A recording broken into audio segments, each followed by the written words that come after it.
Chancellor, I am delighted to present to you President Michael D. Higgins for the degree of Doctor of Letters, honoris causa.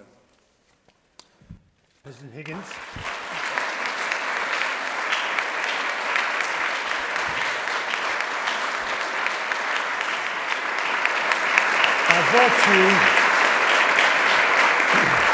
President Higgins, by virtue of the authority vested in me by the University and with great personal pleasure, I confer upon you the degree of Doctor of Letters honoris causa.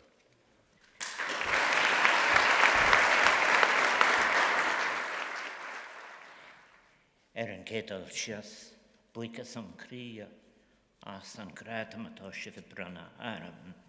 Chancellor Afzal, President and Vice-Chancellor Dame Rothwell, Professor McAuliffe, distinguished guests, ladies and gentlemen, Gwynny Cole. The conferral of a Doctor of Letters honoris causa from this esteemed university is an honour I very much appreciate. Mo bhuicas an crí tigim an gradam atá I gceist agus tá me chun seo is crí ar an héir glochu ní hamón ar mahan hain na han ní héir in igiliog a the Renestedierson Institute show. I very much appreciated receiving it as I do in what is a very special year for Manchester University as it celebrates its 200-year anniversary. In that regard, may I take the opportunity to acknowledge and pay tribute to President Rothwell for her leadership at this university over 14 years.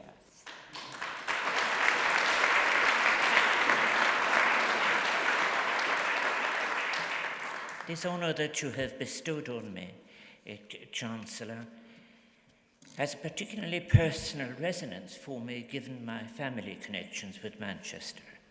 My two sisters came to Manchester in the late 1950s and married and reared their families here.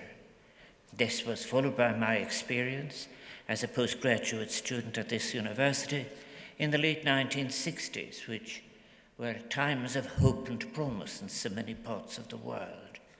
I spoke of this period and of the long and particular connection between Ireland and Manchester, and indeed of what I continue to owe to the conceptual work of those I learned from here, Professor J. Clyde Mitchell and others, on migration, and of Valdopon's brilliant critique of historical studies of Manchester in the 19th century. And of course, I continued to draw on that rich source when I was giving my lectures at the University of Galway and elsewhere. I think, may I say that in my 2012 lecture, to which you have referred, President, I deliberately gave it the title, Thinking of Manchester and its Irish Connection, because it is a rich connection of many different dimensions. But may I, however, on an occasion such as this, pay tribute to all those writers who have placed us in their debt by researching and writing of that connection. In the modern period, there are so many. Professor Liam Hart, whom I quoted in 2012 in my lecture, Thinking of Manchester and its Irish Connection, and I think of the seminal work of Alton Cowley, The Men Who Built Britain, and I often turned to Alton Cowley's work when I was coming to Manchester, given that 5,600 of the 10,000 men who built the Manchester Shipping Canal were Irish, and that proportion were also among those who died in building the canal. And then, of course, as well, more recently too, I want to pay tribute to Patrick Joyce's very moving Remembering Peasants. I think that project of the canal, when I think of it, 36 miles long, is symbolic of the great contribution of the Irish navvies who lived and died building it, along with the railways, the roads, the mines and the towns of Britain. What characterised this Manchester of 200 years ago, this city that personified the Industrial Revolution underway, the lead industrial city in a new world, and how it was described. It was a city of hubris for its obvious achievements, but also of migration, extreme poverty, and inequality, as so many have written. It was Valdo Pons from whom I took courses at Manchester University on urban sociology and the life of migrants in cities, and who became a friend as well as an external examiner at Galway University much later, who introduced me first to the extensive and rich literature on Manchester in the period 1821 to 1840. 1821, the cholera epidemic. 1824, the founding of this university. 1832, the brilliant Kay lecture, which would be misused. And I think, and the background of its rise to fame too, because there were those who were writing whom Dr. Pons and I described as the eulogists, describing the greatest industrial city, perhaps globally, in the 19th century. And what a privilege it is to be here, being honoured in Manchester, as it now is going through such a wonderful phase. But this period of the 19th century and the work of such scholars instilled in me a profound and lifelong interest in something that would be my major interest academically for a very great proportion of my time as a university teacher: migration.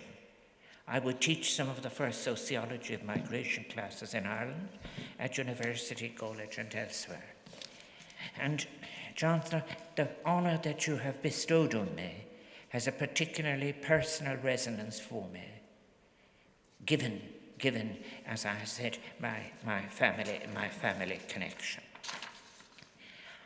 I think these dear friends, this honour, given what I have just said, I accept and appreciate the honour you confer on me today, not just for myself, but for all migrants and for those who study and care for them.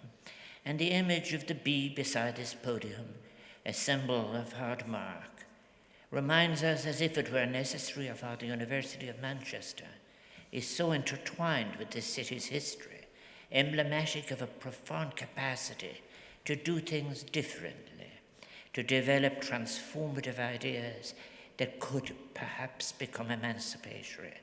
I'm confident that Manchester University, drawing on such a long tradition of scholarship and its present energy in using old tools in a new way, will continue and has an even greater future in playing a crucial role in tackling the interlocked crisis we face on our burning planet, and of which I will speak tomorrow. May all such bees and those who care for them and depend on them be cherished. Buicas Crierish, thank you again for the very warm welcome you have extended to Sabina, my wife, and myself, and those travelling with us today on this St. George's Day, and for the honour that you have bestowed on me. Gan buicas Iliev, mille buicas, is bergach bana.